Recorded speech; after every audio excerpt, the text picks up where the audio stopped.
What up, folks out there? And you're tuned into another episode of Listen in 3D. I'm your boy Justin, aka Too Tall for You Fool. And I'm Ray, aka Vandal Society.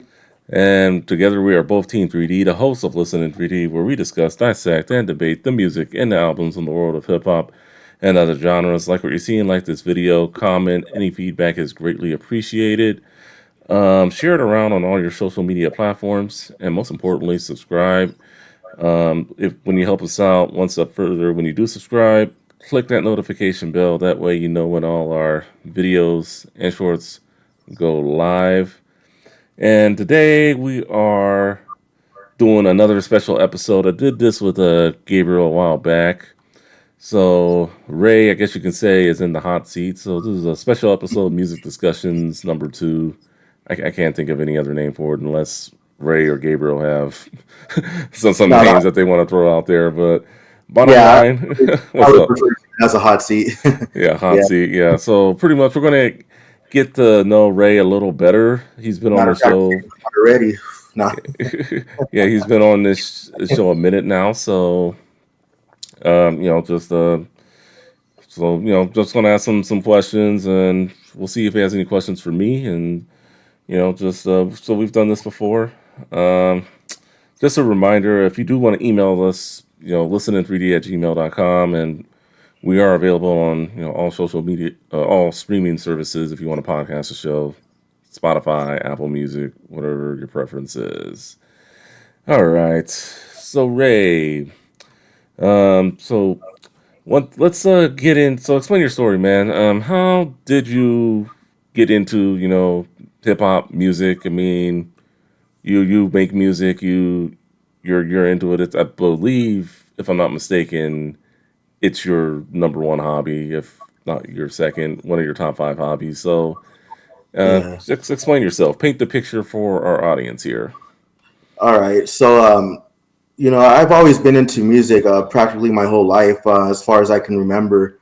My early exposure to hip hop would have to be seeing Houdini's music video for "Freaks Come Out at Night," Okay. and I remember being young when I watched it. I was like 5 or 6, and what caught my attention was the pop lockers on stage pop locking, or they were backstage coming out of the bus pop locking, and I was trying to imitate those moves back then. And to me, it was just something fascinating, and that was, I would say, my first real exposure to it.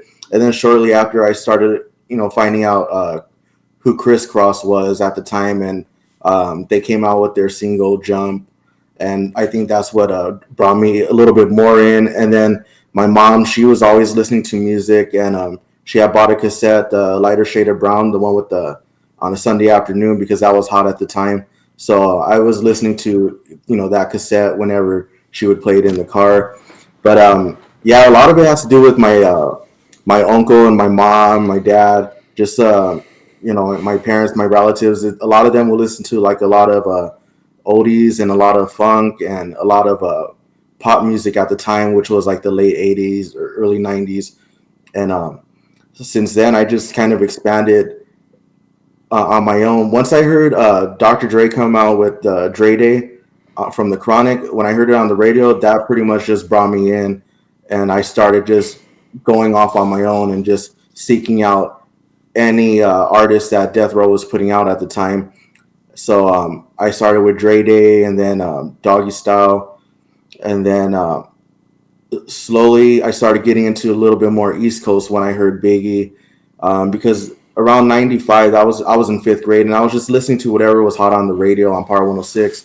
That was like my main source for music, and I just started gravitating towards more West Coast and East Coast at the same time. About '97, I heard Wu Tang Forever, and then from there I started listening to Wu Tang, and then started backpedaling a little bit more and finding out like what other albums they have. So I would check out 36 Chambers, and then I would say late '90s, early 2000s, I started getting more into underground hip hop and um, more culture hip hop, kind of like the Roots or Common or Gangstar, and then the whole LA underground scene was blowing up at the time as well. We had groups like Dilated Peoples, Jurassic 5, People Under the Stairs, Visionaries. So I was listening to a lot of them, and then what drew me into was mainly the production, the beats.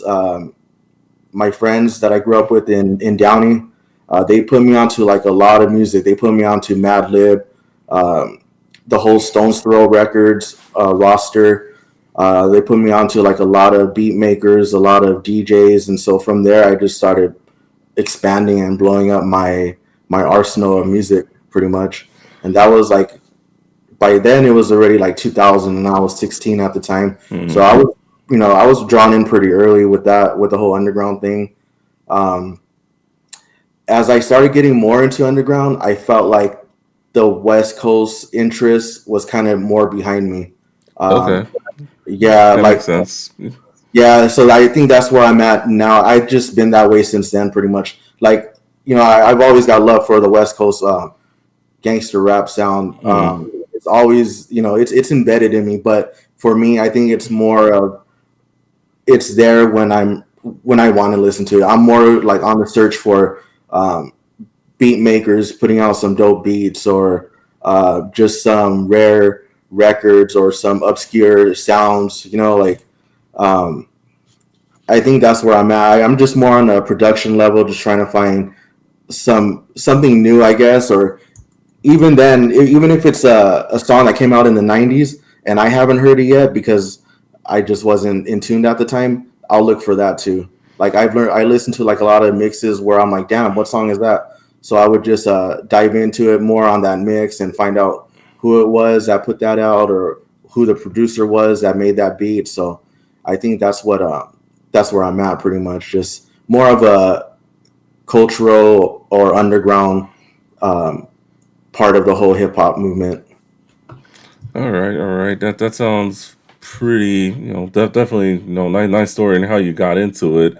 I like how you say backpedaling because I started like really paying attention to hip hop in '95, and let's just say I did a lot of backpedaling. I think to this day I still do backpedaling. So, Yeah, yeah, and no, nothing's wrong with that at all. At least I don't think there is. yeah. That's pretty much me almost every day, or whenever I get time to look for music. Mm, I'm doing that myself, man. Like I slept on quite a few groups. Like yeah. I've heard of them in the early 2000s, but I just didn't give them a Mm, listen at the time. And now I'm over here like, oh damn, I should have checked it out. When I first was told about it. So yeah, I think it just all depends on where you're at and then your ear at the time. yeah. I feel like a lot of that constantly fluctuates and changes throughout the time, throughout the years. Yeah, yeah, definitely. I mean, I've definitely backpedaled to stuff from the '80s, '90s, Yeah, 2000s. There was albums and stuff that I missed out on when I was in high school and my early college years. Just like damn, where was my head at the time? And that's okay. Like I don't think any one person out there is listening to everything in this genre. I'd be very right, surprised if right. I met Yeah, someone. And when I mean everything, I mean like everything, like every region. Like I don't, yeah, not yeah. at I know. all. Yeah, but you know what? Going back, so speaking about other genres, so quite a few music producers that I did follow, Hmm. they're the ones that put me onto like researching. Okay, they sample jazz. Let me see who the jazz artists are that are out there, or that put out Hmm. some good material back then. So like Madlib, for instance, Madlib, he was heavily sampling jazz at the time in the 2000s, and I started researching more on like, okay, let me check out this jazz record, or let me check out this artist, or even soul music. Soul was always Yeah, sampled in hip hop, so I would just start backpedaling on that and see, okay, who are these people that they sampled? Let me check them out. Oftentimes, they're common artists that they sampled, but I like to look for the more rare, obscure sounds or samples that they get their music from. yeah, that's pretty cool.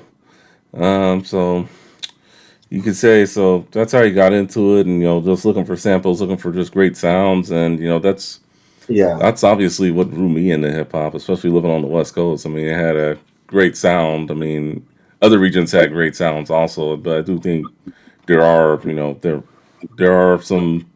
artists out there that don't have the best production, and with that, hopefully they have a good story behind their rhymes, if you know what I mean. So Yeah, and to I know I left out a few other genres that I picked up mm, along the way in the '90s, but yeah. also in the '90s at the same time I was listening to K rock, and so I picked up a lot of like '90s alternative or like punk records because growing up in Downey, um, I felt like they had a good punk scene. Like there was kids in middle school and high school that were Hmm. the whole punk scene. So I just kind of took a little bit from what caught my interest, and I had friends that were into punk. I had friends that were into drum and bass and jungle, and so I was just like, if I was hanging out with them or doing an activity with them, which was like skateboarding at the time, and we are listening to certain music, I would just like start listening to it as long as it caught my attention. So If bottom it line, if you're like skateboarding, you'd probably be listening to more punk rock or something like, stuff like say, Blink 182, for example, or something like that, right? um, no, it was more like old school, like punk, Uh, like '80s punk, pretty much. Different bands no, like no effects, or yeah, yeah. No offense. Yeah, that's a cool skate band right there. That's a cool I grew band up right in there. San Pedro. I know they have ties to San Pedro, so Yeah, I know about them. I know. they're from the South Bay area. Yeah, Yeah. Yeah, No Effects, Pennywise. Those are the main ones right there. No, Pennywise right there. They have good music to skate to. yeah.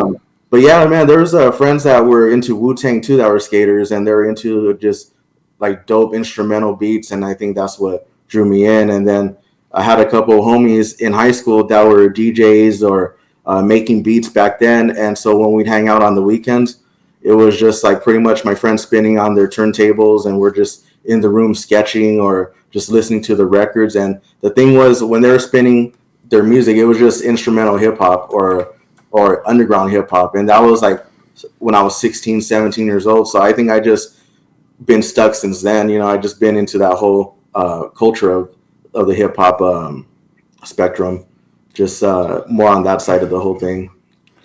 All right. Sounds good. So, with that being said, let me pull this thing back up.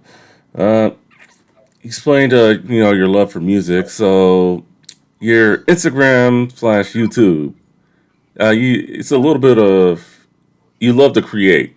I know you like to create a lot. So, I see like a lot of like scenery of LA. Like when I go to like your YouTube page, if I go to your Instagram page, I know you recently took a vacation to the Bay Area, so you had like some Yeah, Bay Area photos. So you do like to take photos. So how'd you get yeah, into photography? man. I think back in probably, I think maybe when I was like in fifth grade or sixth grade, I first got my hands on a camera. And all right, so it's kind of embarrassing, but my mom, she bought me a Play School camera, Play and school? Nothing wrong with that. it was like the brand Play School, Yeah, yeah. and it was like a big chunky camera, like probably like this big, and and it actually shot film. So you'd have to buy the roll of film and you throw it in there, and then you run out the film and then take it to go get developed at the time. Mm, And so that was like my first experience with photography. And then I took a class in eighth grade where we're shooting film again, and they showed me things like in the dark room how to develop film. And then so I kind of always dabbled with photography, and I took it again in 11th grade, and then 12th grade I took advanced photography. okay. Um, yeah, but I always had an interest in it. I used to buy the disposable cameras Mm, from like Rite Aid or Walgreens or wherever, and I would just go around the alleys in LA, like on Melrose, and just take photos of graffiti, because graffiti's kind of always been a interest of mine from when I was young too. Just the way the letters look, the colors, the shapes, how every writer had their own style of letters, and that always drew me in. So I was taking photos of graffiti or lowriders, because my mom and my stepdad used to take us to the lowrider shows like in 95, mm, 96. And I've seen Ice Cube perform at the LA Super Show and Cypress Hill, and a few other artists. And at the time, like I knew they were there, but I didn't take it for what it was worth. You know what I mean? Like mm, I went as a kid, I was like in fifth grade and sixth grade going, but I didn't really see it like that. I just saw it as, oh, cool, I'm at a show. I didn't really, You pretty much just went along for the ride. You didn't like pretty much, yeah, appreciate yeah, it until yeah. exactly, yeah. Until later when I was like, Hmm. damn, I could have, you know, enjoyed it more or something, you know. But at the time, you know, you're young, you're Yeah. just going for the ride and checking out, you know, the scenery around you, and Yeah, you pretty much yeah, just go for the ride. I mean, it was like that for me growing up. It's yeah, like, hey, we're going here. And it's just like, okay. And it's like, what yeah, choice do I have? It's not like I'm old enough to stay on by myself. yeah. But see, at the time, I knew it was Ice Cube, but I didn't Yeah. appreciate it at the time for what it was worth. But yeah, so I was just always shooting lowriders or graffiti or, you know, just LA scenery, urban lifestyle, and urban culture and street culture. So I started picking up. I actually got my first like good camera, my Nikon, in 2014, and ever since then, I've just been shooting um, street street culture pretty much. Oh, that's pretty cool. And Yeah. then, so if they go to your Instagram or YouTube, what can people expect to see if you just want to lay it out for them? You could expect to see mainly a lot of street photography, graffiti. My page is called Vandal Society, and I try to keep that along the lines of graffiti, but I just still sprinkle in some lowriders in there or just architecture or LA scenery or urban scenery. Every once in a while, I'll post up one of my beats. I haven't done it lately, and mainly because of just time outside of work. But Hmm. I would post my beats up there too, or I would post records up there that I have, or you know, things like that. All right, that sounds pretty cool. And then I do have another question. How did you come up with Vandal Society? I think you may have told me off air. If I did ask on air, I Oh apologize. yeah. But yeah, where does that come from? I'm just curious. So one of the coworkers that I used to work with, his name's Robert. Mm. Uh, you remember Robert? I believe so. He Yeah, had the beard. yeah, Yeah. So him and I, we were gonna start I guess like a Dropbox where they. I don't know if you remember Dropboxes where people subscribe monthly yeah. and I remember Dropbox. Yeah. yeah. So we were gonna do like a graffiti box pretty much, and so we were gonna just put different things inside the box to whoever subscribed.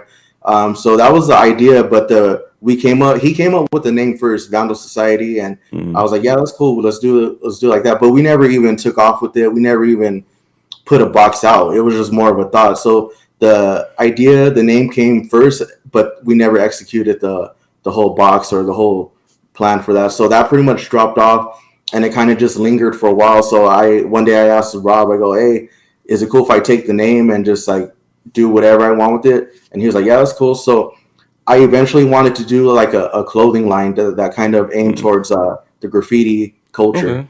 Yeah, so I have a stencil made and I have the PDF file ready to go. Hmm. I just haven't pulled the trigger on making shirts yet. It's never too late, man. I mean, Yeah, this true. podcast came from just a thought, and Yeah, just inspired by other content creators I've seen, and just my previous podcast. Put two and two together. Here we are now. I mean, it's growing. So yeah. I mean, we're doing the damn thing. So I mean, just yeah, I would say never too late. Definitely, if you feel like you want to, if you feel like you could do it, definitely do it. I think what it is for me, it's just I feel like it's adding more to my plate. Like I Yeah. feel like I you know I like to make beats and I haven't Mm, been able to really sit down and take time to make a beat lately. It's been maybe 2 weeks already since I turned on like the equipment. mm, Every once in a while, I'll throw on the turntables and put a mix down. So it's like I like to make beats. I like photography. I like the whole graph scene. yeah. I like collecting records, and I just feel like I'm juggling that along with my regular priorities like work and then spending time with the family on the weekends when I have my time off, and Yeah. then just work around the house or whatever. It's just like I feel like I might be taking it on too much more than I can actually Yeah. chew and stuff. So sometimes I'm at the point where I feel like dropping some stuff, man. Like maybe just stop making beats, and just focus more on photography or vice Yeah. versa. Well, I mean, we're everyday people, we have priorities outside of, what we do here, I mean, Yeah, anything I do outside of like my priorities, I want to make sure I'm having fun with it. starts Right. to True. become a job to me, then I know I'm working too hard, and that tells me that I just need to like kind of slow down. But I've been Yeah. having fun with this, and I definitely am grateful for you and Gabriel coming on after Netta had stepped away because I was having fun with it. I wasn't Yeah. ready to stop. Still And not this ready is to stop. Still, yeah. And then this side of it is it's pretty fun too. Hopping on the podcast and yeah, expressing yourself. And I just feel like it's a nice little therapeutic way as well to get stuff out to be heard. yeah, yeah, definitely. Outside of what you talked about, are there any other interests that you care to share with the people out there? Aside from your, photography, your beat making, your record collecting, all that stuff, or Oh man, that's a tough one because you know what, my whole life pretty much gravitated around those creative arts, man. Just I mean, I used to like to skateboard. I haven't skated in a while. I was thinking about picking the board back up because I work with a few people that skate still, and mm-hmm. we're talking about maybe getting a skate session going. No, that'd be Um, fun. yeah, that'd be cool. So I was thinking about that, but I also like punk, and going to shows was always my thing too. So, Mm-hmm. matter of fact, next Friday I'm going to a show out in San Diego, and looking forward to that. So, yeah, I That like sounds going fun. to yeah. So I also like seeing live music. So any hip hop Live show, music, and yeah, then yeah, uh, any hip hop show, any punk show, I'm if it catches my interest, I'll be there. all right, cool. Then movies, TV, video games, anything in that realm that you're interested in, Man, like yeah. or So when I cooking talk or to anything like that, or So, cooking, I know I need to start doing more of. There's been ideas where I'm like, oh man, like that would be cool to make this, and I haven't really done it. But yeah, I need to step up my game in the kitchen, man. Like mm, every once in a while, I'll make a good plate, but it's been a while. And yeah, for movies, I've always liked the '90s hood movies. My mom would, I watched Boys in the Hood when it came out, not at the theater, but we rented it, and I mm, remember being little, watching the movie in the living room with my mom and my parents, and yeah, I think that was another one of those moments where I knew it was on, but I just didn't know the effect it would have later in like culture. yeah, It was just more like, oh, the movie's on. It wasn't until like I was like in fifth grade '95 where I was like, okay, now I am a little bit older and I understand certain things in the movie. So I watched Menace to Society my first time like in '95. I seen a lot of hood movies just growing up, and so I've always liked hood movies. I like mob movies like Casino, mm. Goodfellas, A Bronx Tale's cool. Anything with a good soundtrack, like Dead Presidents, one of my favorite movies right there. The soundtrack right there is pretty dope. Yeah, I like comedy. I like horror. Yeah, Yeah. I think for me, the movie that I didn't think would have a big impact when I first saw it was Friday. I yeah, didn't see it in Friday. the theater, but I mean, when I saw it, I was just like, I didn't Speak. realize it's just the fact that people still talk about that movie until this day, and then I like Ice Cube's story behind it. How you mentioned Boys in the Hood, you mentioned Business to Society. There was also that movie South Central. Just Yeah, a lot of South hood Central. movies early on were just depressing. Friday, even though you did have your shooting toward the end of the movie. Sorry for anyone that hasn't seen it, but if he wanted to do something where it's like, hey, we can have fun out here too. It's not Yeah, always. So that's yeah, what I like about that one. yeah. Speaking of Friday, and that was a movie I did see at the movie theater at the Okay. time. And what was funny, it's well for me, it was just like it was funny because at the time my mom was like, it was Mother's Day, and my mom was like, what do you guys want to do? Like asking me and my brother, and I told her let's go see Friday. So she took us to go see it, and it became more of like not really Mother's Day. It was just more like a okay, we'll do whatever the kids want to do, I guess, kind of thing. But yeah, at the time I wanted to see Friday, and Friday the soundtrack was the first CD I actually bought.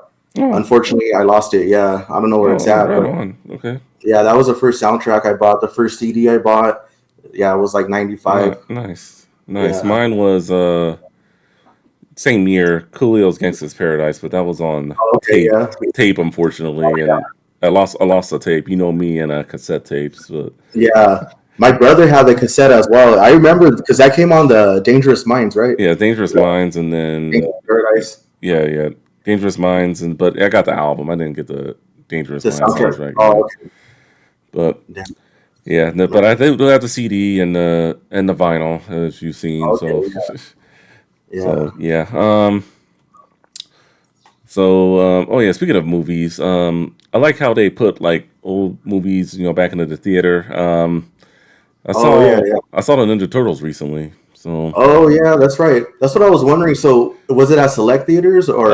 I think it was at select theaters, but it had like a 2 week run. It originally was going to be 2 days, and it went from 2 days to 5 days, and it went to a full week. Then they added another week because of the high demand. And all I did was just Google it, saw where it was showing in my area, bought tickets. Me and my wife went. It was fun. And I guess the second one's coming to theaters this coming March. Oh, okay, So nice. yeah, so I mean, I That'll be do. cool to check out. Yeah, definitely. It brought some childhood memories back of mine. So I Yeah. like a good horror film. And then, so yeah, I know. So yeah, I know you are like a big movie guy. Oh, speaking of one more thing with movies, you know how I recently got the A Thin Line Between Love and Hate soundtrack. Yeah. So I'd never seen the movie. So my wife had seen it. She told me it was crazy. I saw that movie. Oh man, that was a crazy movie. I don't know if you've seen it, but No, but you know what? I remember my mom and my stepdad. They saw the movie because I remember we used to go to Blockbuster a lot, and I mm, would go with them. And at the time, we would rent video games. At the time, I had Sega Genesis, so we're like buying renting our games, and they were renting movies. But yeah, I remember them watching I the Thin Line Between Love and Hate, but I never yeah, seen it. okay, yeah, it's a movie. I think it's a good date movie. I'd watch it with your significant other. Yeah, that'd be cool to check out. Yeah, that's one I Yeah, haven't seen. yeah. It's on Tubi right now. If you have that, well, Oh yeah, it's free. So yeah, at the yeah. time I of this like. recording, it's on there. Yeah. All right. So, any other interests you want to share, or do you want to move on to vinyl sharing? Um, I'll get into like my love for drum and bass and jungle real quick. Okay. Because that kind of consumes like a big part of me as well. Like, Mm, um, just same era, 26 or the year 2000. I was 16, and I had a friend that was real big into jungle and drum and bass, and he would go mm, to Melrose on the bus, and there was quite a few shops back then that would just sell like a lot of electronic music, mm, and they catered more to like the whole rave culture. So they had you know a store called Beat Nonstop, and it was right there on Melrose, and they had a bunch of cassettes, bunch of vinyl records, just all full of electronic music. And me and him used to take the bus over there.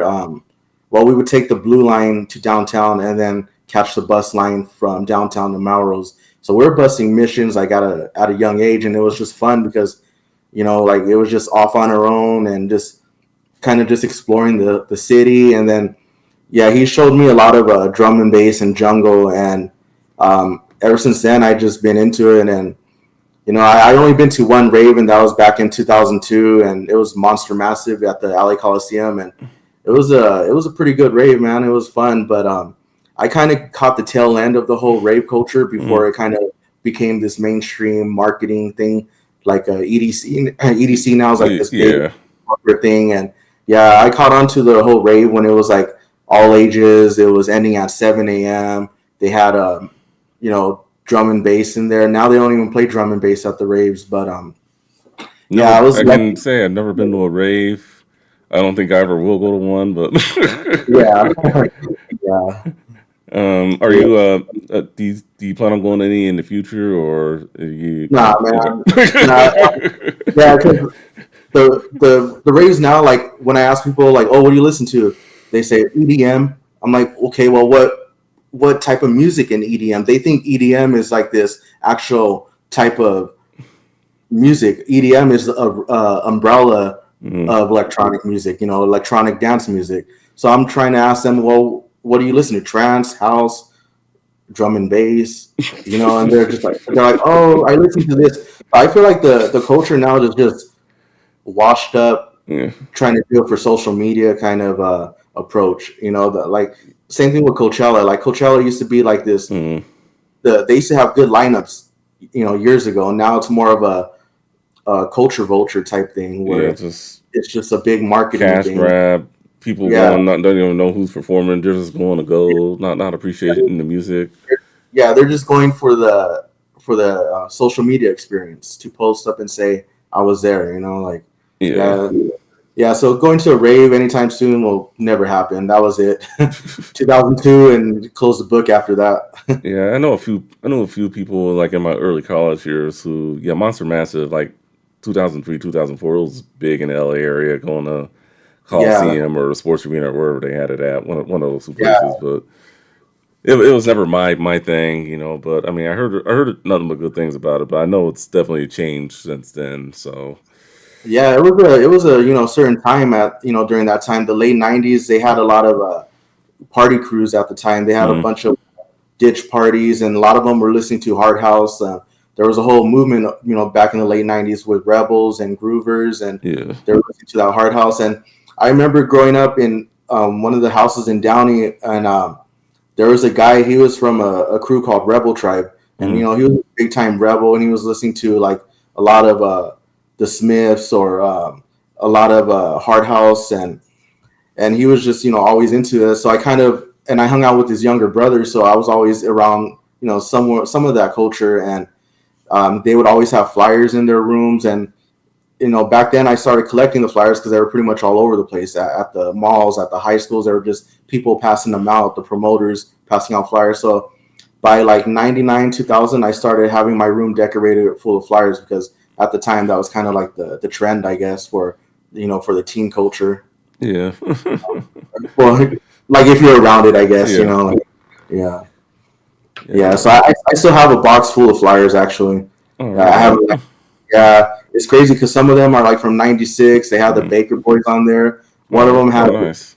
yeah, one of them is there's a picture of Big Boy on there when he was overweight. You know how Oh he yeah, used when to he go, was a big boy, yeah. Big Boy, yeah, yeah, yeah. But yeah, so I have like flyers from '96 all the way up to like 2008, 2009, probably.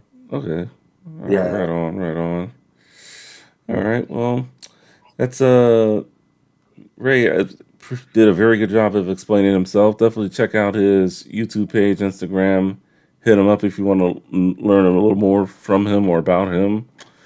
All right, so we're gonna move on to music sharing, vinyl sharing slash CD slash tapes. So we brought five. Each of us brought five, records that we wanted to share. Um, I guess I could let you go first.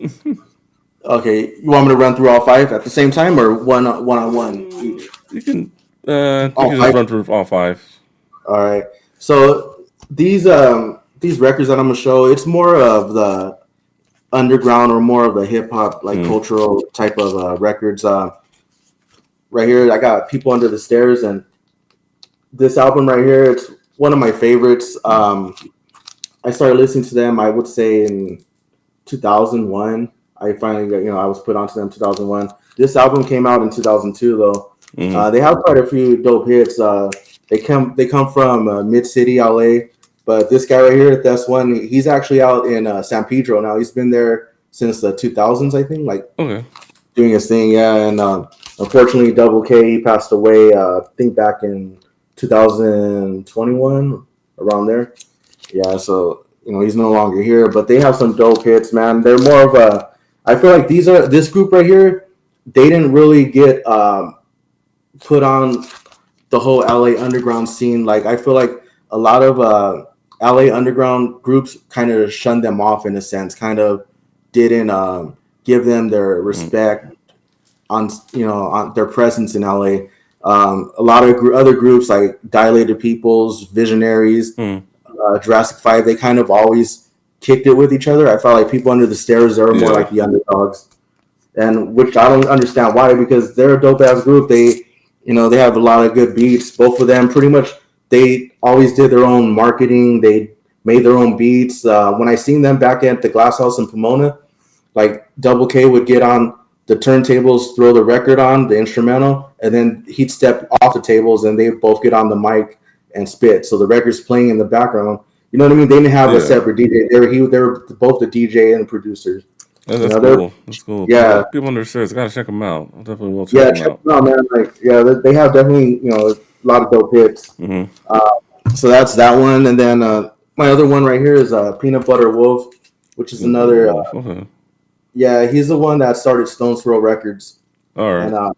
yeah, so he this album right here is a bunch of instrumentals. It's about 11 tracks, all instrumentals, real heavily sampled bass instrumentals, and the beats are dope on this one. Um, I've had this one for a while. It's one of my favorites. A lot of dope cuts on there.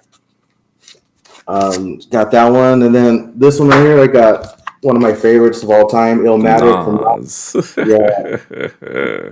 And I kind of brag sometimes when people like check out the albums. I'm like, man, look, 12.99 Twelve at ninety the nine.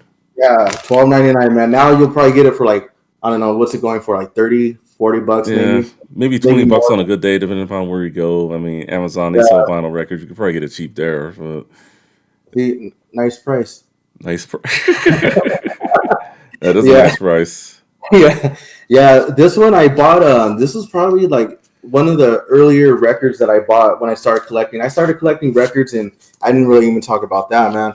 I started collecting in 2001, 2001. and Okay. yeah, and I was around it in 2000. I started hanging around people that spin records, but 2001, I got my first set of turntables, which were Newmarks at the time, and my first record actually was Jurassic Five, and I didn't share it, but I got it at the Okay. VIP. I was at the VIP in Long Beach, and I picked it up right there. Nice. Yeah, Yeah, and so Jurassic yeah, 5 is so good. yeah, Illmatic was one of the first few records I added to my collection. So this had to have been maybe like 2003, maybe. Okay. Yeah, yeah. So I have that one, and then another group, one of my favorites. They're a group called Thievery Corporation, and they're Mm. more like they're from Washington D.C. They're more of a down tempo trip hop, electronic style. It's more lounge, real laid back beats, but they have some good stuff, man. It's more of a think about if you're at like a martini lounge or a upscale bar or lounge, this would be the music, just like a lot of trip hop Okay. beats. Yeah, like it's heavily sampled with different cultures. Like they have a little mix of reggae, they have a little bit of bossa nova, Brazilian music. They have elements of hip hop in there, Middle Eastern music. So it's just kind of blended all into like their own style, and it's a dope it's a dope ass album. I would recommend it, man. Okay. Another one right here is it's DJ Shadow. It's called Introducing, and it might be a Okay. little bit hard to see, but yeah, DJ Shadow. This album right here, it came out in '96, and it was all samples only. So DJ Okay. Shadow, he only used a Kai MPC 60 and the Mm. turntable. So everything you hear on there is just sample based, like no outside instruments, no computer work, just records sampled like cleverly, strategically cut and chopped into the tracks that you got right here. So introducing right here, I recommend checking this one out too. Awesome. Great, great picks. Actually, oh yeah, he actually signed it too. I don't know if you Oh can see it, yeah, but yeah. It looked like it was signed. I was gonna ask. Yeah, it looks like it's yeah, definitely signed. he was at a Rap Cats store out in Highland Park last year, I think, or Mm. 2 years ago. So I saw him there, and I got it signed finally. Cool. Yeah. All right. So you're probably wondering what I brought. I Yes. don't. I don't think I have a story behind everything I brought with me, but Oh, okay, for sure. I brought a tape. You're Oh, probably nice. surprised. Michael That's tight, Jackson. man. Yeah, Yeah. a friend of mine gave it to me. I had the tape Okay. as a kid. I don't know what happened to it, but I guess for whatever reason, he does not like Michael Jackson's Bad that much.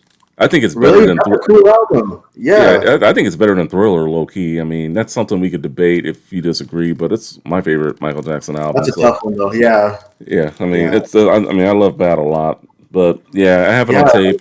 Also have it on vinyl and CD as well. It's in my CD frame. I think you'll Oh, be okay, nice. I think you'll be surprised when I show you this CD I brought along. Ooh, nice. Yes, that's a classic right there Yeah, too. yeah, definitely. We What I did need to a get. yeah Oh we no. yeah, we did the yeah. I probably should get the vinyl, but yeah, Yeah, I I only was have yeah, the yeah, I was very impressed when I got the when we did the episode a while back with Netta, and it was like, this is a record I eventually do got to get. I saw it for a good yeah, price. Eventually, I will get the vinyl, but just I guess CD for now. I like to collect CDs as yeah, for well. sure. Yeah. So I guess the next vinyl I'll show is I entered a sweepstakes or like a giveaway. So they sent us 45. This is the Coolio Gangsta's Oh, Paradise, the nice. new single that Yeah. Tommy Boy Records is putting out. It's Okay, nice. it's a nice blue. Yeah. Oh, nice. That's cool. Yeah, I like Yeah. that. Yeah, it's a 45, and you don't need that connector either. All you gotta do is just put the speed to 45 on your turntable. Nice. Um, Drop spindle and ready to go. yeah, pretty much. Side A is the song, and then the B side is the instrumental. It's Okay, nice. so yeah, they did a good job with that one. So how many? So it's still going on? I know you gave me the link, but I believe are you still it's running to the end of the month. So just put your okay? email Nice. address, and On then that then. yeah, I Yeah, would definitely hop on that, especially if you want some Coolio stuff. yeah. That'd be cool to get right there. I'd Uh, probably just buy that. Like, if I don't get that one, I'll probably just buy that one. That one looks cool. Right yeah, there. it's That pretty copy. cool. All right, next one. Um, I really got exposed to Cool and the Gang, Emergency. I really Okay, like the nice. song on there, Cherish. It's only 7 songs, Oh, but Cherish, Emergency, and Fresh are really good songs also. And then on side two or the B side, whatever you want to call it, there's a song called Bad Woman. okay. Not a nice song there. So I mean, if you like Cool and the Gang, I guess I'm a sucker for their mid '80s stuff, but yeah, Cool and the I Gang. have Yeah, I have a Cool in the Gang Mhm. album with Summer Madness on it, and Oh, that's Summer that's like Madness. I always like that track right there. So yeah, I had to get that one.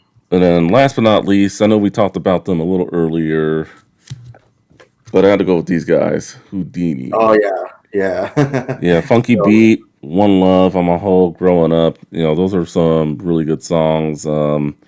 Another good one, Fugitive, and then I'm a big Bone fan, so if you're Crazy Bone fan in particular, last night I had a long talk with myself. If yes, Crazy Bone sampled that on his second album, Thug on the Line. So a lot of yeah, people sampled stuff from this. Master P, I'm a Whole, E40 with the song One Love, and he also used the beat from One Love also for one of his songs off his debut album. So it's a yeah. If you go to like whosampled.com, you'll yeah. probably find a lot of Houdini under there. I'll have to check that out. Yeah, Who Samples like one of my favorite sites, man. That's what I do a lot of research on right there Yeah, too. And I know you guys talked about Genius too. That's one of my favorites too, man. yeah. I used to contribute a lot of annotations on there, but I haven't done it lately. Okay, But cool. but yeah, that's a cool site right there. Good resourceful site. Yeah, yeah, definitely. So anyway, let's get into some discussions. So I know you're a big analog guy, so analog versus digital. So I want to know, and with me being a gamer and wanting to preserve music and everything, because I mean, let's be real, all music that we've heard before is not on streaming platforms. What's your thought on preserving physical media, in all forms, from music to movies, video games, television shows? What's your thoughts on preservation? Do you think we're on the right path to doing that, or do you think we, as a society, should do more to try to preserve some of that stuff? Yeah, I think as a society we should try to preserve more of it. I always felt like it was better to have the physical copy. Yeah. Um, I feel like that'll last longer than a digital copy. And not only that, the sound quality of the recording on the physical is a whole lot better than a compressed digital file. Okay. You know, but at the same time too, like you said, all music's not on certain platforms. Mm-hmm. There's a lot of underground or a lot of tracks or songs that have caught my attention, but they don't have a physical copy. They're only on the digital copy or digital file. Like YouTube or Spotify. So it kind of trades off, I guess, evenly because I can't find certain things on one platform, but they have a physical copy, or vice versa. But yeah, I've always been a firm believer in buying the physical, keeping the original. Mm, I feel like that's gonna transcend for decades a physical copy more than a digital sometimes, because yeah, I online mean, you just wipe off a file or something. yeah, I know for me, digital is can be more convenient. You know, I'm not gonna lie to you about that. When iPods came, I think everyone jumped on that train in terms of like, oh, let me get my CD collection digitized, or whatever people were calling it then. And it's just Yeah, cool, but at the same time, it's like you do want to, it's fun to keep the original work of an artist, and just make sure that you keep that longevity of their stuff, when you can, and if you can't keep it, sell it to someone who would want it. Just yeah, I think preservation is very important, and then video games also, just there's always been the classic debate, with emulation and whatnot. And I'm not against emulation at all, especially if companies don't want to put like older games out for sale. It's just like, all right, how you gonna do it? Now I yeah, know with ROM sites, it's been a little harder these days, especially with Nintendo suing everybody that has a ROM on their website. But definitely, I feel it's very important that that some of these games, movies, and television shows as well, just are preserved. I know there is the Internet Archive. I know if like you want to explore that, people go there. You can find a TV show, you can find a movie, you can find a music video yeah. that you haven't seen in years. So I think that's a great resource. But I feel like we need more than just that, if that makes sense. That's true. Have you ever thought about like uploading a physical copy of something to digital, just Uh, for the sake of maybe having it online as well? Like, I mean, you mean uploading it to a website? yeah, like If I found something that I knew no one else had, and yeah, absolutely. yeah, yeah. See, because I'm trying to figure out, because I have quite a few VHS cassettes where I used to record like Rap City, The Basement, or just different BET music You video probably could. channels. You probably could upload it to your YouTube channel, but I know to do that you would need a converter. Converter, huh? Yeah, I think in the early 2000s, I know those things were very expensive. You can probably get them a little cheaper now. I could help you, do some research if you're really that'll be interested in cool. doing that. I could try Yeah. to find out how you'd be able to go about that. Do you remember that show Punked on MTV? Yeah, I remember Punked. So I recorded the episode where they punked Kanye West, and he was on his set for the music video "Jesus Walks," Hmm. and that was just like a favorite of mine right there, because you can see Kanye getting flustered and frustrated because they took the reels that they filmed for Jesus Walks. They took it from him, so he Hmm. was looking all over the place for the film of the music video, and he was just frustrated. And then Ashton Kutcher comes out, and they just like, he tells him, "Oh, you've been punked." So that's one of the shows I've been wanting to upload on YouTube. But yeah, I need to figure out the whole converter thing, man. Like, Yeah, like it's that's all. possible. I've seen old recordings of shows on YouTube, so I know it can be done. So Yeah. yeah, I'll definitely help you, um, do that. But Oh, real quick. just what's up? Oh, sorry. So for your the video games, do you have a big collection, like of physical copies, or? Yeah, I've slowly started building up my old Super Nintendo collection. PS3, PS4, PS5. I have a quite the big collection. Oh, okay, Unfortunately, nice. like unlike music though, video games, it's you had to pay to like go to websites to get your stuff cataloged. It's not free like Discogs. Oh, I okay. wish I there didn't was know they had something. that.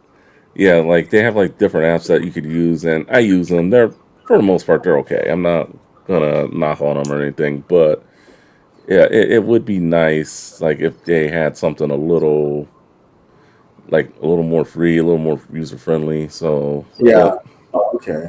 if I would, Nice. what I would suggest, if you have a collection of any sort, whether it be toys, CDs, video games, books, just anything, I would get it digitized or cataloged, just That's so you know true. how Yeah. much it's worth, and just just for inventory purposes. So the more you got, the harder it is to keep up with. I will say that, but Yeah. yeah. So yeah, See, that's what do you oh say? yeah, sorry. That's that constant debate, man, between physical and digital. It's like Hmm. you do want to preserve, so you it probably would be best to also put it digital so you can preserve it in its online, for however long. Uh, a lot of people believe, everything that's online is forever, but I mean, and then the physical part, you run the risk of it getting damaged or lost, and Yeah, that's the only so that's thing. the yeah. Because Especially with I know CDs getting scratched yeah, back in the day. Oh CDs, my man. god. Yeah, like there was a couple of mixes, man, on CD that I lost or got damaged, and I asked the DJ, I go, "Hey, do you still have the CD?" And they're like, "Nah, man, that was the only ones I ran." And I was like, "You don't have it Ouch. uploaded?" And he was like, "Nah, I didn't upload it." And I'm like, "Damn," because there were so many good songs on there. It was a funk mix from Oh some damn. guy in Orange County. Yeah, but yeah, dude, like sometimes it is best to maybe digital, put it uploaded to Yeah. I the feel internet, have a yeah. digital copy of it, Even if not YouTube, you can even like upload it to like like a the like a archive, internet. cloud drive or something. Yeah, Just to have true. it to have it. Yeah, All right. Yeah, that was a good discussion. Analog versus digital. Definitely preservation. I mean, that's something near and dear to my heart when it comes to all forms of art. When it comes down to yeah. it. All right. So, what hip hop artist group label or yeah, artist group or label, or if you have multiple ones, do you feel has not gotten their flowers in terms of just like respect in the game, or you feel like more people should be talking about them, but they don't, or you hardly ever hear anyone talking about them or whatnot? Just what are your It thoughts on that? it probably go. I'd probably have to go back to the group I was saying earlier, people under the stairs. Like Okay. I always tripped out how they weren't really included in the whole LA underground culture. And then recently, one of the members from People Under the Stairs, that's one, he had said that they were kind of excluded when Questlove from the Roots kind of gave a shout out to a lot of the LA underground groups. He gave a Mm-hmm. shout out to the people at the time, the bands or the groups at the time when LA was kind of coming out more with hip hop, Yeah. and they were kind of excluded from that list. And he felt like as a way of like, damn, like how did we get overlooked or what happened? Because they had a lot of good tracks, and a lot of them are featured on documentaries or a lot of them get a lot of play. Like they're what's crazy is like they have a bigger fan base, I would say, in Europe, Okay. and in the U.S. it's more of a like just the underground heads pretty much, but they have a bigger they would base out in Europe. They're always touring over there, and I just feel like that group, people under the stairs, always kind of got like the underdogs of the whole underground culture. Well, You one thing know, I've learned about hip hop is it has a big overseas following, cult yeah. following in particular, like G Funk, for example. There's a Oh yeah, big cult following of G Funk overseas. that's true. That's a trip too, man. Yeah, it Like is. how the influence spread, overseas. It's pretty good. It's beautiful. Yeah. All right. Yeah, for me, I would have to say I'm not gonna go any artist or group, but I do feel the label. I know we were talking about Coolio earlier. Tommy Boy Records. Oh, okay. I feel they don't. I feel a lot of people from the '90s have forgotten about them. I feel. And aside from Coolio, they also had other acts too that I think a lot of people forget that were there, like De La Soul. Oh They yeah. had Digital Underground, House of But do Pain, Naughty by Nature. They had but quite a big act.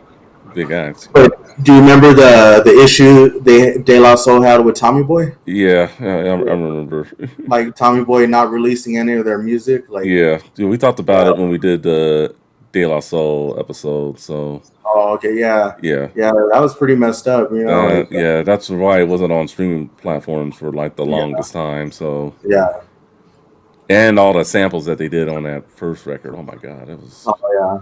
If it's one thing they wish they could go back in time and not do is just use so many samples. I don't. I think if you listen to that first album, it's excellent. It's great, but they used. I think it was too many samples. Like some of the Really? samples, definitely they could have. they could have just included, especially because the more samples, the more money, right? Yeah. Well, that's the thing though. Like when hip hop in the beginning was just heavily sampled, Yeah, from the James Brown samples to NWA sampling a lot of records. The whole '90s, the whole golden era of hip hop was sample based. yeah, You sample know, base heavy.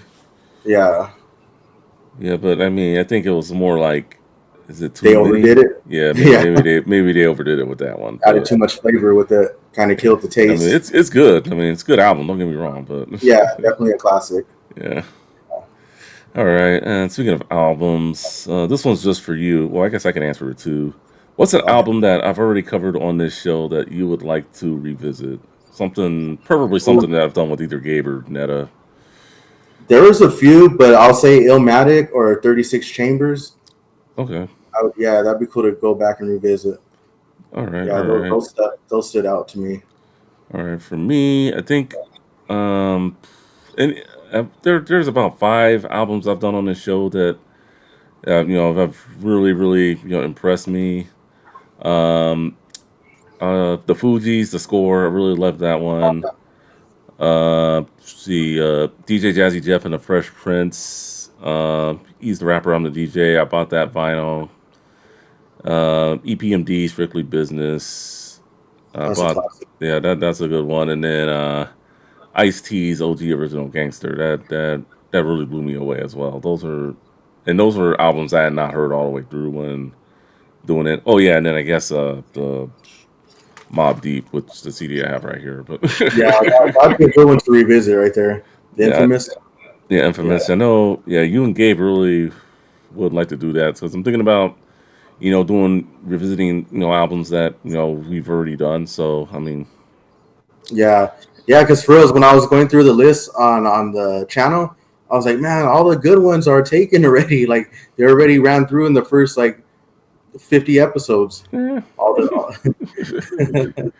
Well, I Nah, mean, there's it's not plenty of too. good music out there. Yeah, there's plenty I have not done yet, Yeah, and just yeah, we got a lot of good stuff coming up. So, yeah, for but sure. Just stay tuned, you guys. Be in touch. definitely keep it locked here.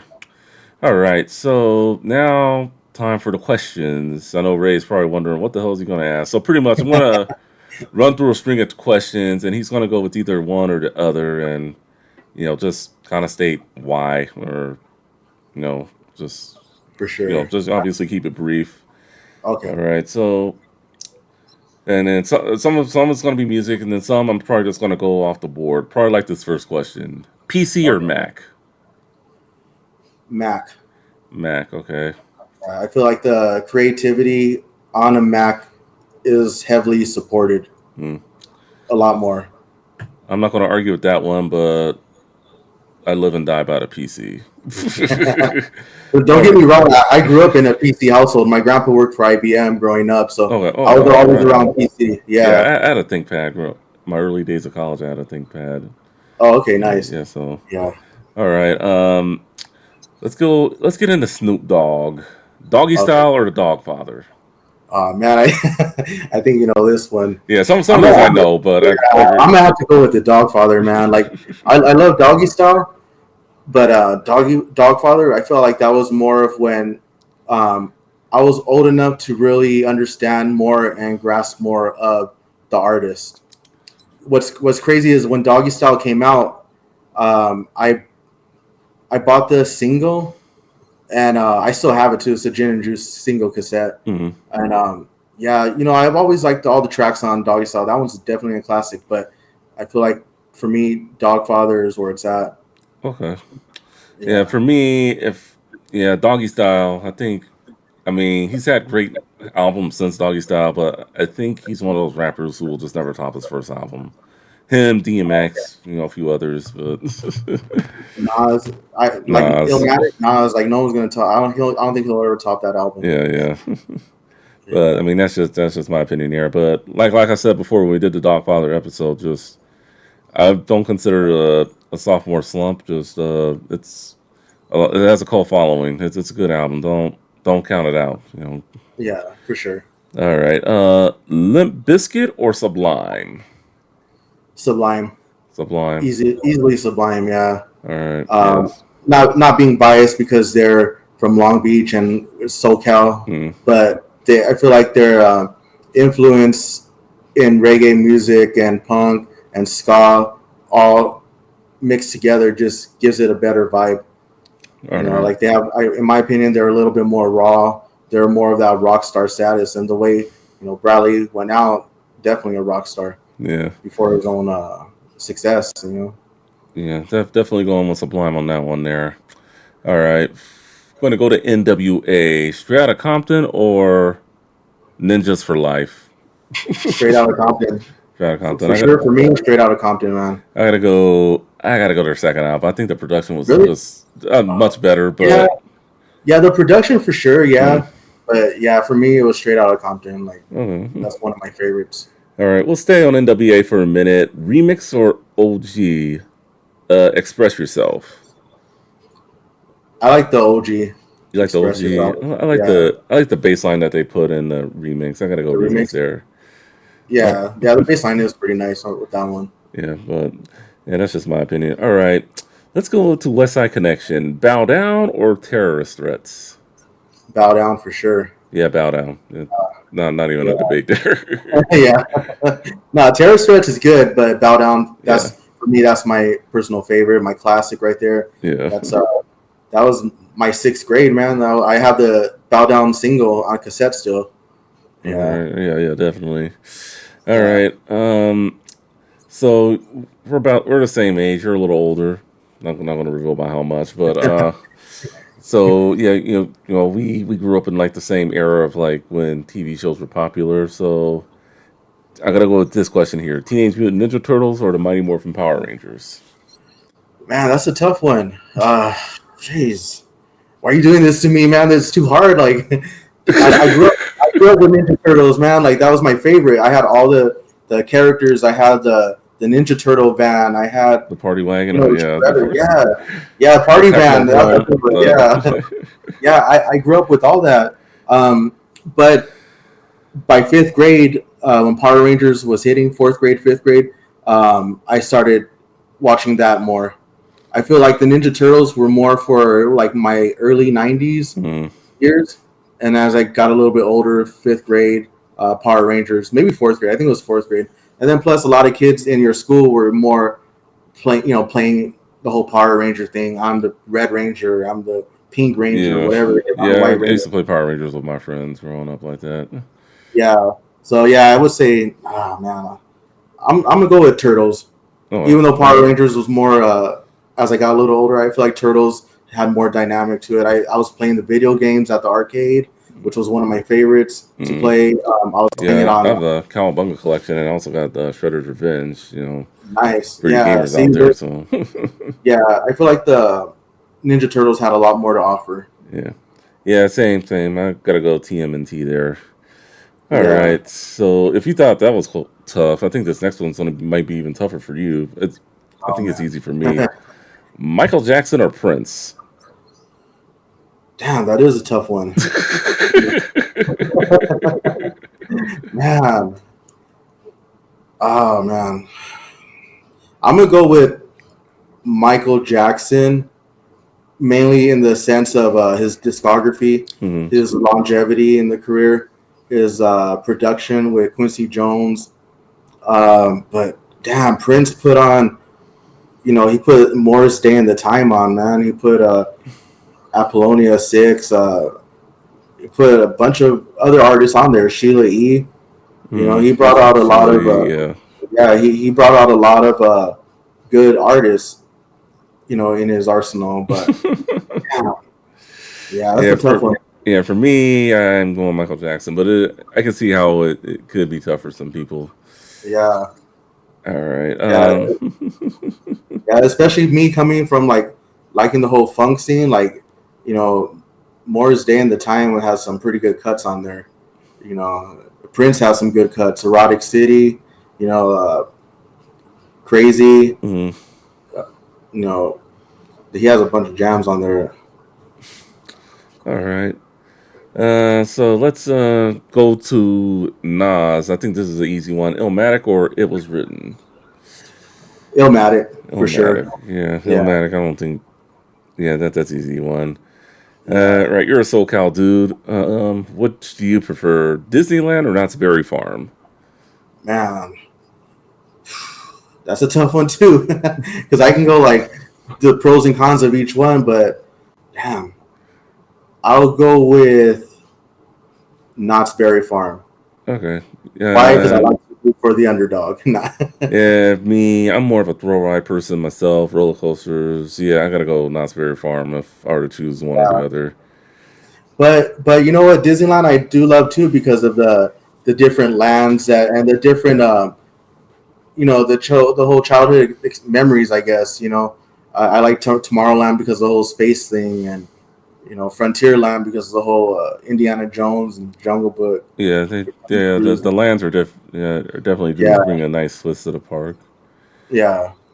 Yeah, But yeah, I'll go with Knott's. yeah, same. All right, let's talk Outcast, ATLians or Equimini. ATLians. Okay, Yeah, for sure. I probably have to go. It's a tough one for me too. I like ATLians. I think it had better singles. I'm only going with that because of the singles. Did you like Southern playistic Cadillac music too or no? That's a good one. Yeah, I mean, I Yeah, was that debating to was one do of the that favorites. one when I was putting these questions together, but I know like a lot of people love the Gemini album, so I Yeah, figured I'd do that's true. that one. So Yeah, that was my third choice, but yeah, I didn't want to make you choose between three. yeah, yeah. No, the list right here was pretty good. The two albums right there from Outkast are pretty good. Yeah. Yeah, I will go ATL. All right. A little bit of a physical media in this next one. Cassette tapes or disc? When Man, disc, by what I mean by disc, CD, DVD, Blu-ray, or yeah, cassette I would tapes, videotape, a cassette tape. I And would go with this. disc, Yeah, okay.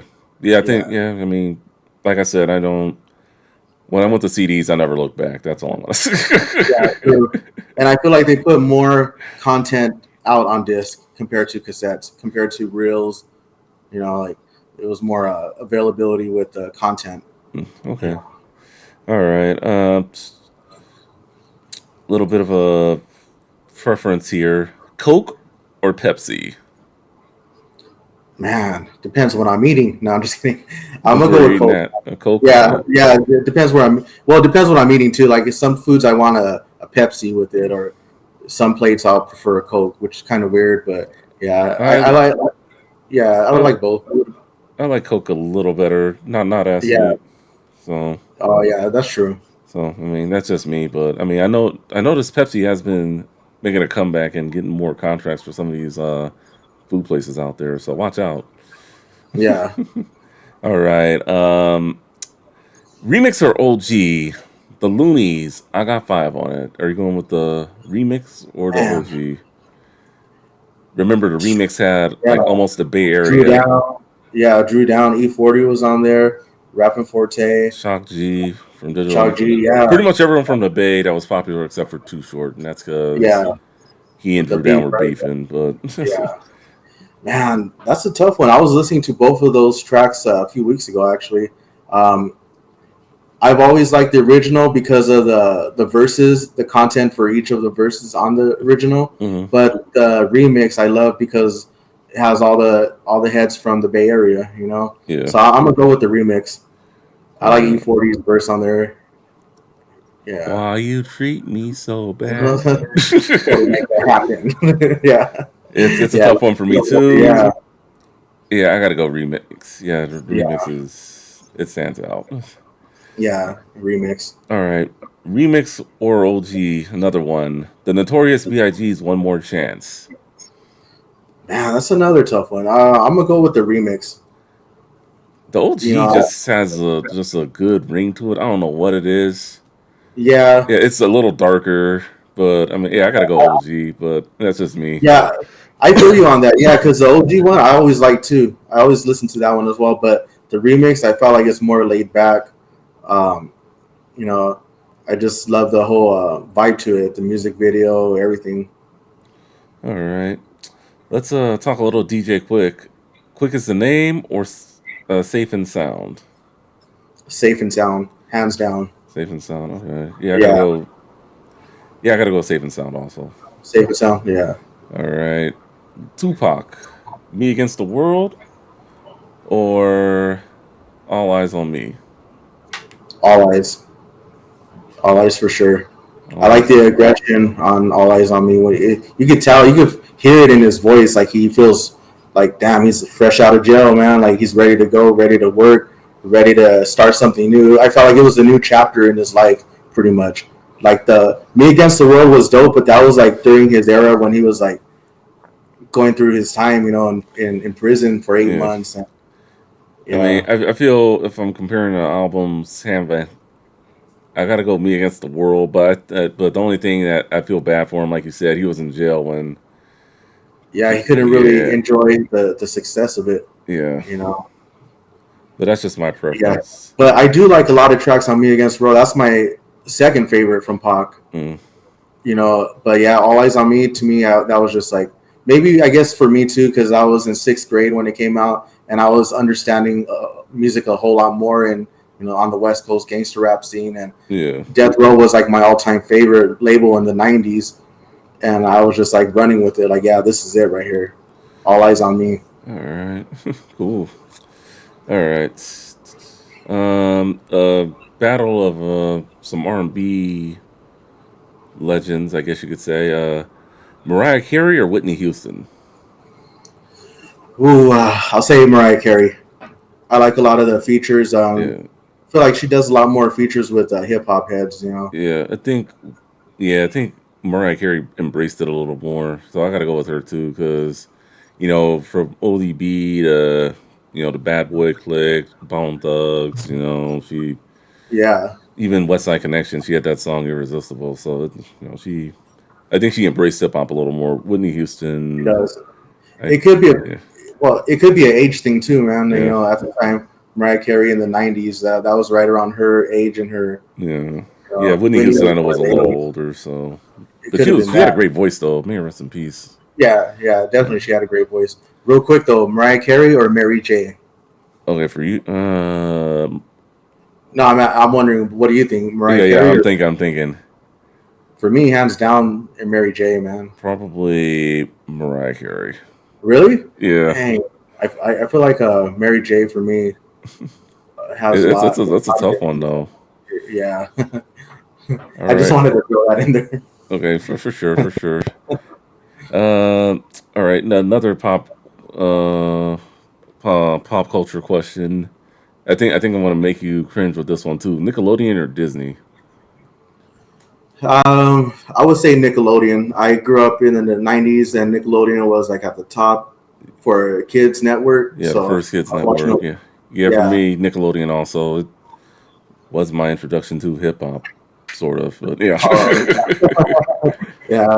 the That's show. crazy because I've never seen any of the artists on there when you were mentioning all that. Oh And yeah, I guess I didn't really watch it too much of that show, but yeah. It came on Saturday nights, but yeah, there uh, are a lot of artists on there. The Twins, Warren that's G, crazy. Coolio, Naughty by Nature was on there. So many. TLC, they sung the theme song. Aaliyah. Usher Oh, was on okay. there. It was Ice Cube even went on an episode. It was yeah, I could show you a list of artists who were on there. It's too many to Oh, okay, name. It for sure. was even DJ Quick and Tony. I figured I'd throw that one out there too. Oh wow, I gotta look that up Yeah, then. you gotta look it up. Yeah, you Yeah, gotta. that's crazy. I didn't know that. Yeah, yeah, yeah. I didn't really catch that show too often. Yeah. Yeah. All right. I think you're gonna like this one. I think it's gonna be a tough one for you too. And I think I did a good job doing my research when putting these together. Jurassic 5 or Dilated Peoples?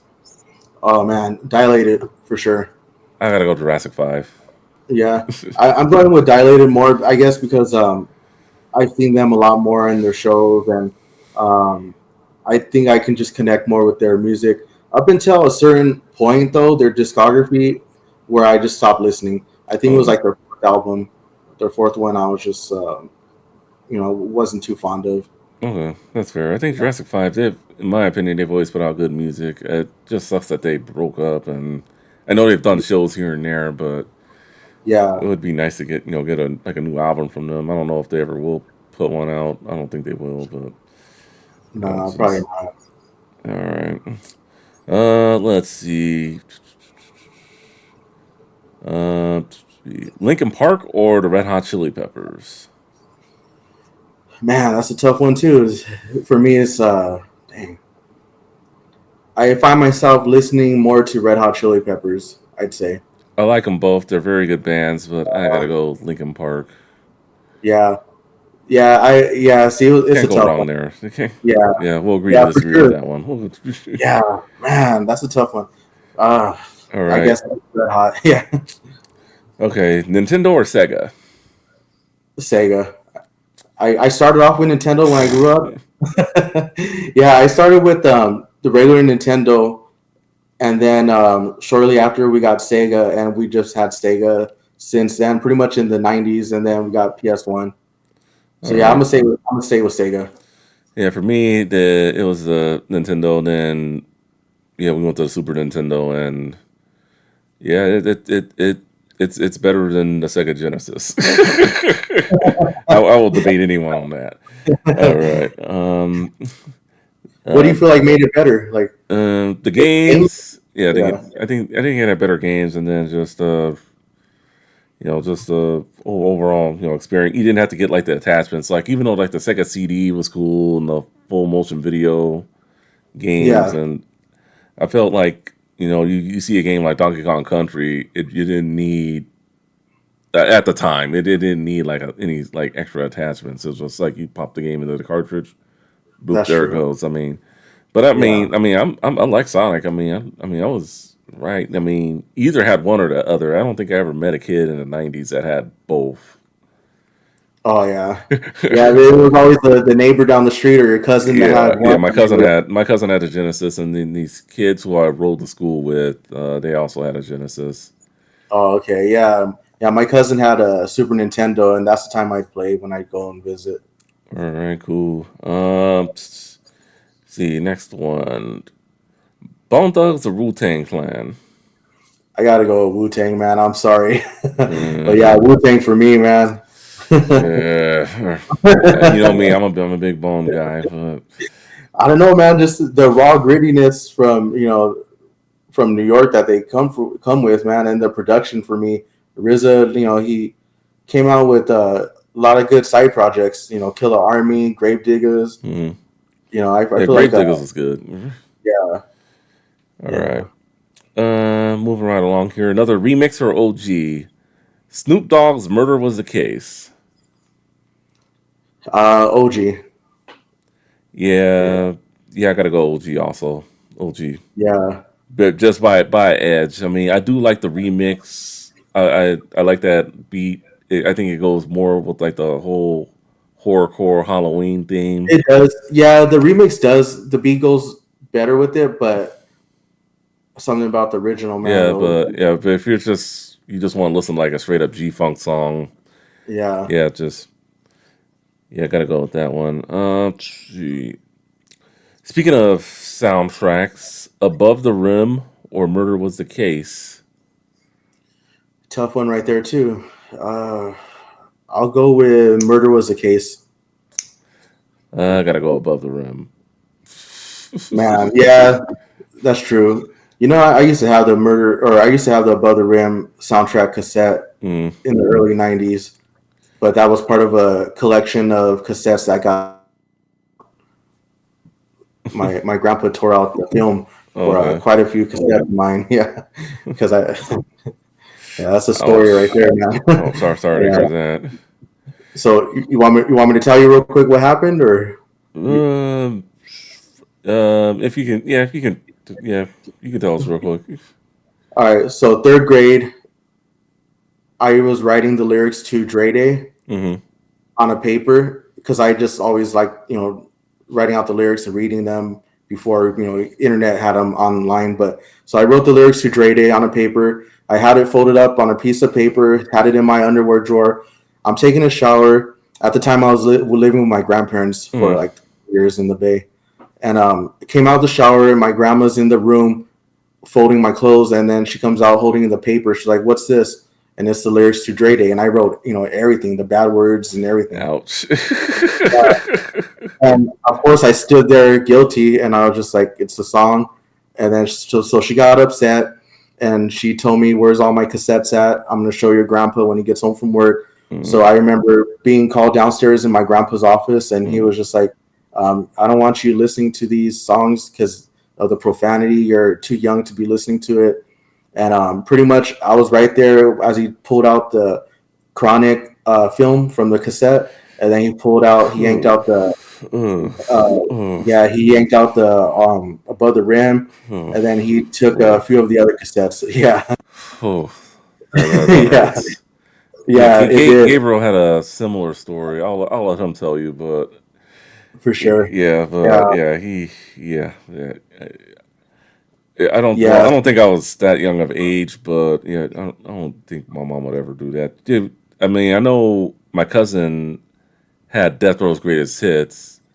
I think it got taken oh, away from her, but they never like broke it or threw it away or anything like yeah. that, you know. So, So but yeah, I mean, keep in mind, man. You and I were in the second grade when when Chronic yeah, came out. but But I I'm mean, I could see, but yeah, we're too young to be listening to yeah, lyrics like that. And then me in third grade, a year later after the Chronic, like doggy I style. remember, Doggy Style was out, and yeah, just writing the lyrics, man. I knew I shouldn't. I knew at the time I didn't know I shouldn't have done it, but I just did it because I just love the music. Yeah. But yeah, so we're traveled around. My mom, she wasn't really. She didn't. Not that she didn't care, but when we moved back with her, I was in fifth grade. She didn't really keep any music from me. She let me buy the albums like normal with the profanity. She would buy them for me because at the time the adult had to buy them. But Yeah. uh, when I would visit my dad, like '93, fresh off the whole cassette incident, I Hmm. remember I bought the single for Gin and Juice, and my stepmom was like, "I don't know, we should get this for you because I heard about what happened with." And I remember just standing there at the warehouse music, like, "Oh, but I really want it." So my stepmom, she got it for me or whatever. So yeah, that's one of the Oh, that I still have. Yeah, but yeah, we're traveled around about that chronic incident. I'm sorry that happened, bro. I'm sorry Yeah, that happened. yeah, that's all good. All right. Let's switch to, I guess, the Chicano hip hop. I guess. I mean, I don't really like to call it that. I feel like they're hip hop artists. Lighter shade of brown or delinquent habits. Oh man, I'm gonna go with the lighter shade of brown. I Yeah, feel like LSOB. I gotta go with them. yeah, for me, there's more singles that I like Hmm. compared to Delinquent Habits. Okay, yeah, Yeah, that's fair. Another battle of groups. I'm gonna get you with this one. SWV or In Vogue? SWV for sure. Okay. Yeah, yeah. For me, they had more singles as well. They're like more Mm. remixes, more collabs with hip hop heads. So yeah, All right. that's dope. Public Enemy or Houdini? Public Enemy. Public Enemy.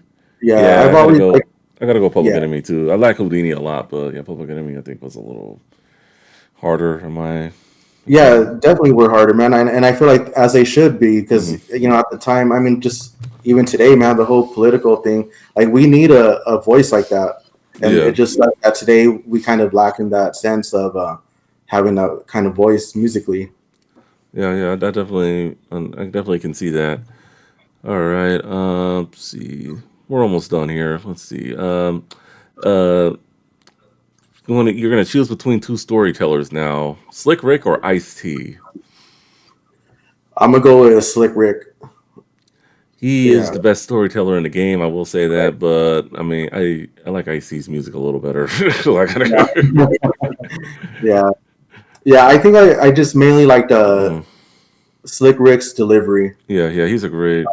Yeah, Yeah, even Ice T will tell you that he is the best storyteller in the game. So, all right.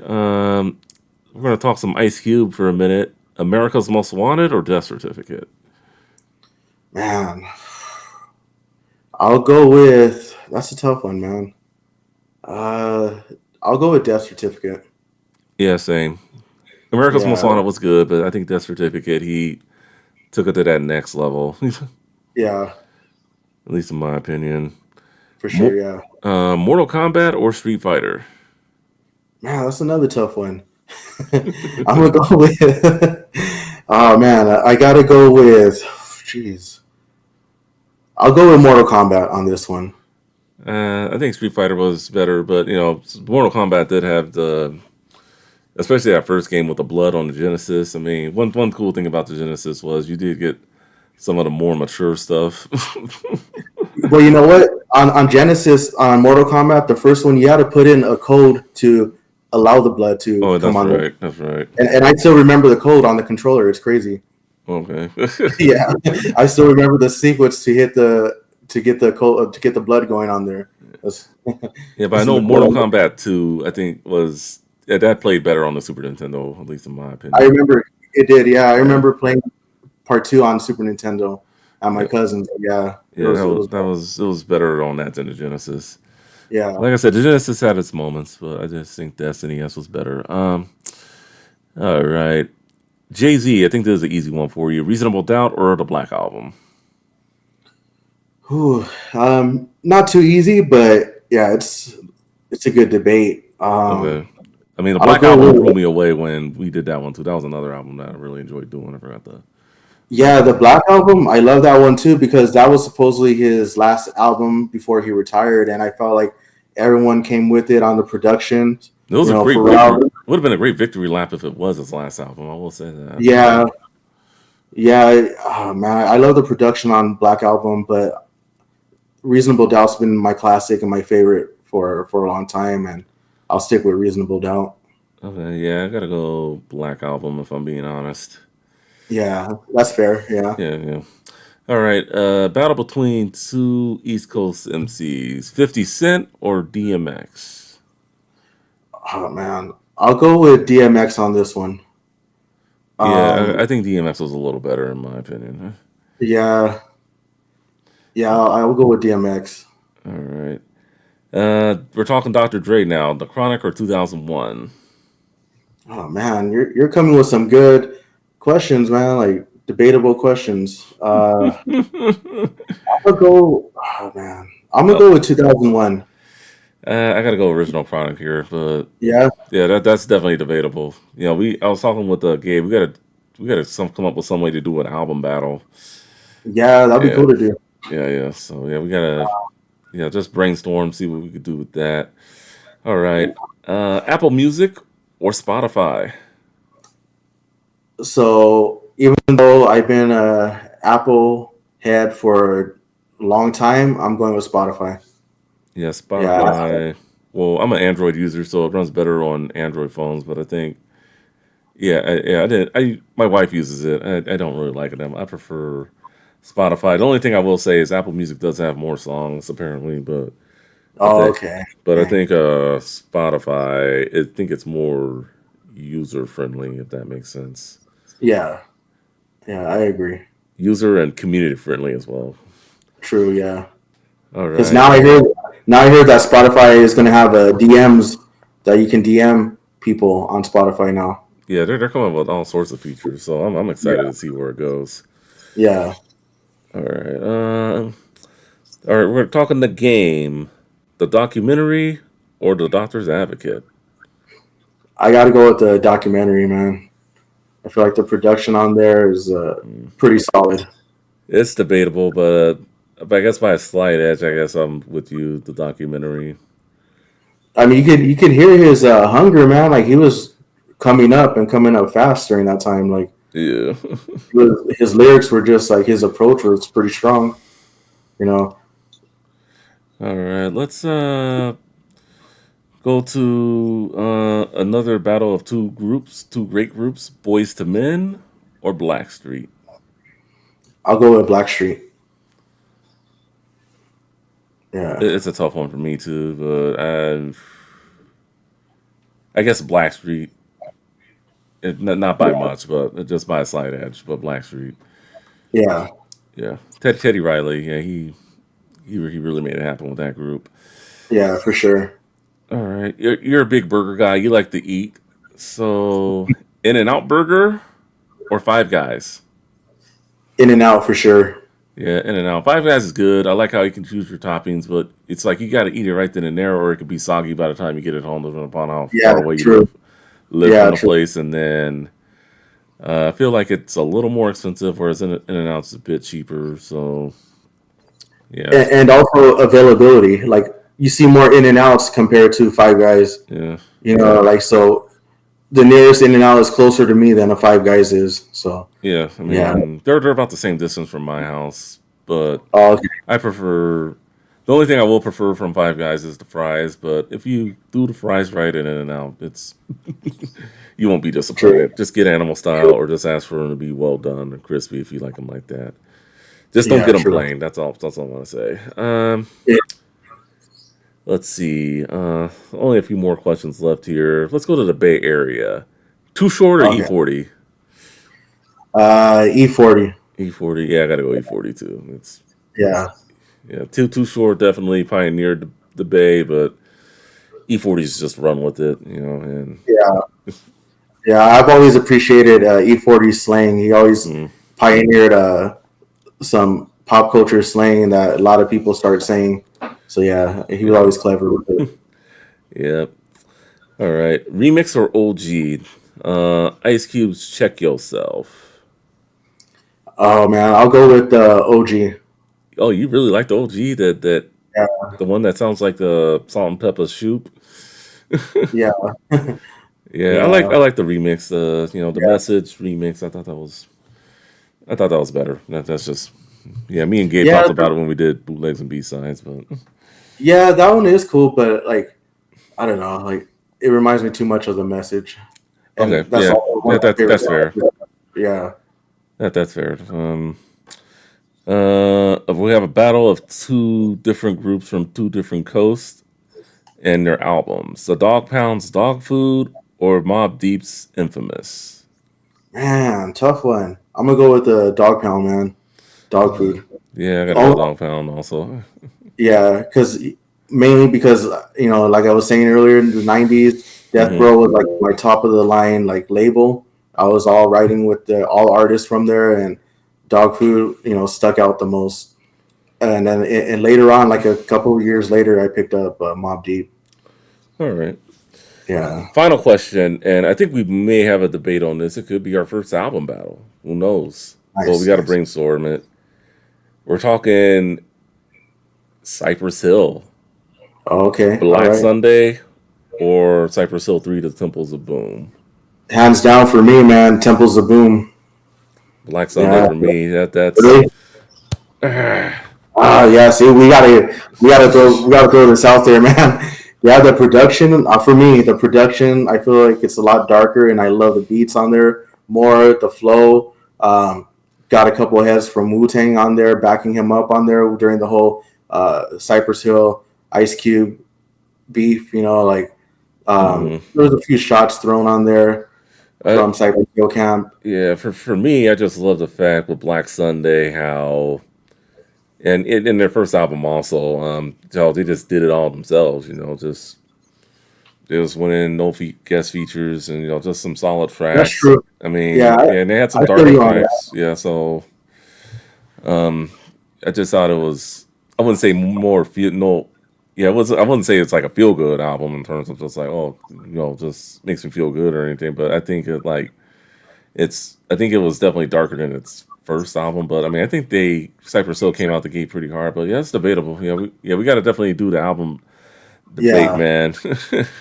Yeah, because for me too, like I love the album cover art on Cypress Hill 3 Temple of Boom. Like I love Yeah. the temple in the front with the monk walking on this really high narrow entryway into the temple, and it just looks real dark and raw. It just has this sort of a aesthetic to it.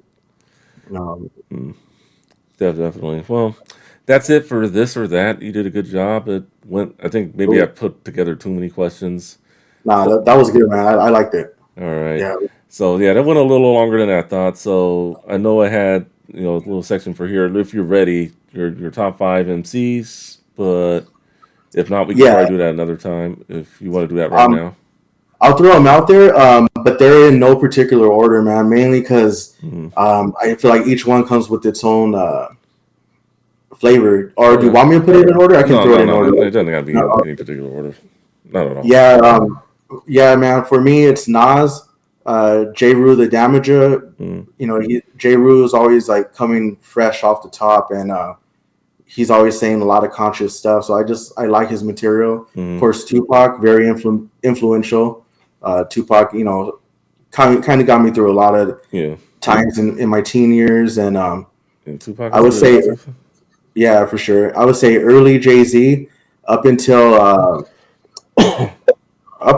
I would say, The Black Album, at least. yeah, at least the Black album, because yeah, up until the Black album. So early Jay Z, and then of course Ice Cube. Yes, yes. Yeah. Definitely. All right. Well, this is the open forum part of the show. What do you want Okay. to talk about before we sign off? Any questions you got for me or Let me see. How about production, like beats? Like, has it interest you in kind of getting into that field of like making beats or yeah, definitely. I just want to. I mean, I've tried, and I just want to keep trying, and I definitely do want to, just keep listening, see how other people do it. I think I'm probably overthinking it a little bit. You're probably just like, just get out there and do it. But I mean, eventually, I do want to I want to find like my right sound, and right? if I feel like I've tried a little bit, but I definitely am interested It, in eventually doing that at some point. if you were to start making beats, what sound would you want to aim for? Like more of a G funk or Little bit of G funk, definitely maybe a little bit of jazz in there as well, and oh, okay, just unique sounds, like 3 6 Mafia's early sound. I definitely would want to do like a little, maybe not super sample heavy, but just like, hey, what can I do with say the Unsolved Mysteries theme, for example? They sampled that on their third album, I believe. oh, okay, nice, So I mean, just something unique. yeah, That sounds good. for sure, All right. yeah, So did I answer your question? yeah, I did. All right. Uh, what about do you have any other records in mind that you want to pick up or that's on your list? Um, in terms of new records, I definitely want to get that new Ice Cube exhibit and clips. Those are like the three that have come out within either this year or last year. In terms of older records, I'm still looking for E40's Federal, The Brat, Functified. In terms of albums, I think I have my Discogs open right here. I can. Oh yeah, yeah. You know what I do actually? Let me go to my want list, and Okay, then oh, it's right there. Yeah, and then I'll just name you like some of the other records I would like to have. The Dr. Dre Let Me Ride single, the DJ Quicks Just Like Compton. I know you got that one. Let's see, and then another one. Oh, I want that single Redman and Method Man from the How High sound. No, not the How High soundtrack, but the song How High from the soundtrack of the show. That yeah, remix is awesome. I would yeah, love that. Spice One's America's Nightmare. I know that's a little hard to find right now. It's over $150. And then Exhibits 40 Days and 40 Nights. That's another record I would like to add to my collection if I can find it. yeah, for sure. So those are just random, and then it's just CDs of what I already have, and if I can find them at a good price. So Yeah. How about you ever consider mixing like vinyl? uh, Like yeah, get another table I've mix. considered it. I just got to get a turntable set, a mixer, and once this baby comes, if I can get it, figure out where I want to put it, and then just go from there. I know, man. I want to come through and check out the your workspace. Like, I think Yeah. it'd be cool to check out both like you and Gabriel's setups and Hmm. your collection, and then just to go through, because I mean, for me, that's always something I've always been around. Like people that DJ and mix. I've always when I go to their house, we always share records or check out like, oh yeah, like check this album out or whatever. We just go through their collection and just see what they got, or we listen to their albums right there. And yeah, I think that's always been one of my interest things to do. You Yeah, know, that's pretty cool. yeah, All right. Got anything else? Nah, not that I could think of right now. All right. So we are gonna end it on that note. Hopefully, y'all enjoyed this music discussion that I had with Ray. Definitely check him out, Vandal Society. He's on YouTube and Instagram. For him, I am Justin, Too Tall for You Fool. Thank you for watching. Thank you for listening.